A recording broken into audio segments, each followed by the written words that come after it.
દર્શક મિત્રો, સમાચારની વાત કરવામાં આવે તો મોટી પાંડીપાર ગામ પંચાયતમાં શૌચાલયો ખંડેર હાલતમાં જોવા મળી રહ્યા છે।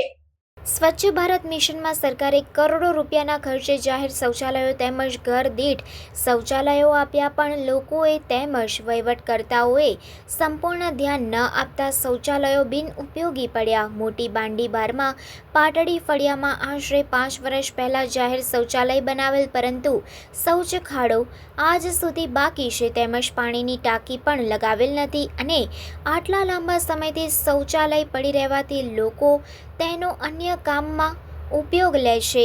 આટલો સમય વીત્યા છતાંય કેમ પાણીની ટાંકી તેમજ શૌચ ખાડો પણ પૂર્ણ કરેલ નથી, એ પણ એક તપાસનો વિષય છે। આવા કેટલાય શૌચાલય ખંડેર હાલતમાં હશે અને આનો સદઉપયોગ ક્યારે થશે કે પછી સરકાર ખર્ચ કરશે અને વહીવટીતંત્ર આનો દુરુપયોગ કરશે।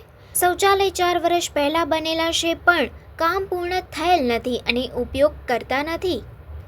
મારું નામ છે પટેલ નાથુસિંહ રામસિંહભાઈ, ગામ મોટી બાંડીબાર, પાટડી ફળિયું।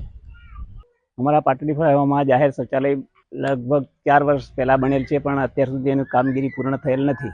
એનો કોઈ ઉપયોગ હમણાં હાલમાં કંઈ કરતા નથી, ખાલી પડેલું છે।